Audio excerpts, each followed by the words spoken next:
నమస్తే అండి. ఈరోజైతే మనం బంగాళదుంప క్యాప్సికమ్ మఖానా కర్రీ చేసుకుందాం. ముందైతే నూనె పెట్టుకున్నాను. నేను ఉల్లిపాయలు అయితే మిక్సీలో వేసుకున్నానండి కచ్చాగా.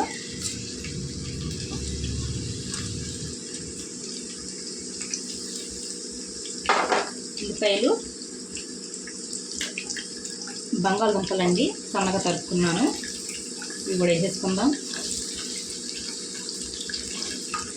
నీటిలో వేసుకున్నానండి బంగాళదుంపలు అయితే నల్లగైపోతాయని.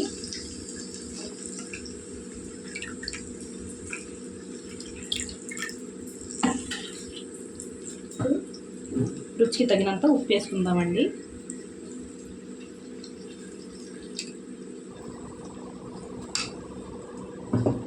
కొద్దిగా పసుపు అండి.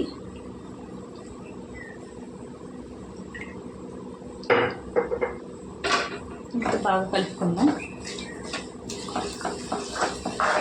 ఈ ఉల్లిపాయలు బంగాళదుంపలు మగ్గాలండి. ఇవి బాగా కలిపేసుకొని మూత పెట్టి మగ్గించుకుందాం. చూడండి బంగాళదుంపలు కూడా మగ్గాయి, ఉల్లిపాయలు కూడా మగ్గిపోయాయండి. ఇప్పుడు మనం ఇందులోకి ఇది మసాలా వేసుకుందాం. పచ్చి మసాలా చెంచా అండి సరిపోద్ది. కొద్దిగా వేగాలండి మసాలా అయితే. మసాలా వేగిందండి. ఇప్పుడు ఒక 5 టమాటాలు ప్యూరీ చేసుకున్నానండి మిక్సీలో వేసి. ఇవి వేసేసుకుందాం. టమాటా పేస్ట్,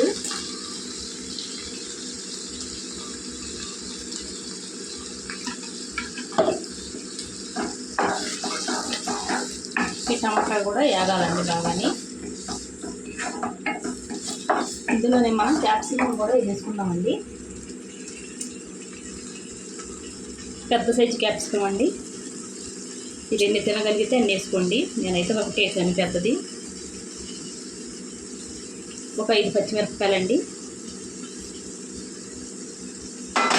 ఇవన్నీ బాగా కలిపేసుకుందాం వచ్చేలాగా.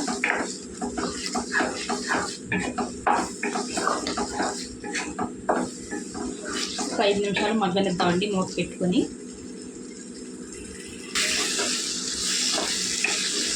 చూడండి మగ్గాయి. కొద్దిగా మగ్గాలండి. బాగా వేగితే టేస్టీగా ఉంటుంది. కొద్ది క్యాప్సికమ్ కూడా కొద్దిగా ఉడకాలండి. ఉడికితే బాగుంటుంది. టమాటాలు కూడా ఉడకాలండి. మళ్ళీ చూపిస్తాను మీకు.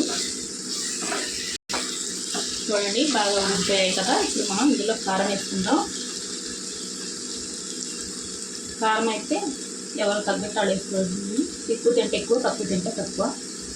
నేనైతే 2 చెంచాలు కొద్దిగా వేసాను. అయితే మనం పచ్చిమిరపకాయలు ఎక్కువ వేసుకున్నాం కదండి, దాని గురించి. కారం ఎక్కువైతేనే టేస్ట్ బాగుంటుందండి. కారం అయితే కొద్దిగా నూనెలో వేగాలండి. ఆల్రెడీ నూనె వేడిగానే ఉంది కదా, తొందరగానే వేసుకోవద్దండి. అలా కలుపుకుంటే పచ్చివాసన కావాలంటేనండి కారం వేసుకోవద్ది. ఇప్పుడైతే నేను ఇందులో పూల్ మసాలా వేస్తానండి. చూడండి వేసుకున్నానండి.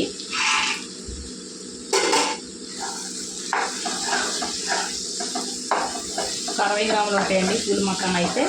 కొద్దిగా ఇలా కలుపుకొని ఇందులో మనం నీళ్ళు వేసుకుందాం. కూర తగిన నీళ్ళు వేసుకున్నామండి. కొద్ది గ్రేవీ కూడా ఉండాలి కదండి ఉడికి. దాని గురించి 1 గ్లాసున్నర నీళ్ళు వేసాను నేను. అయితే బాగా కలిపేసుకుందాం. కలుపుకొని చూసుకొని సరిపోతే వేసుకుందామండి.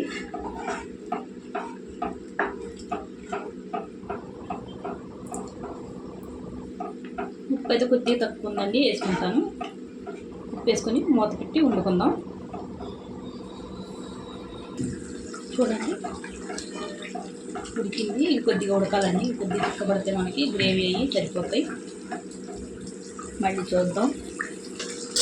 చూడండి అయిపోయింది. ఇలా మనం తీసుకుంటే చల్లారేటప్పటికి మనకు కొద్దిగా చిక్కబడద్దండి. ఇది పుల్కాలోకి, పూరి పైన మనకి పరాటా అండి, రైస్లో చాలా టేస్టీగా ఉంటుంది. ఒకసారి మీరు ట్రై చేయండి. ఇంతేనండి వీడియో. నచ్చితే లైక్, షేర్, సబ్స్క్రైబ్ చేసుకోండి.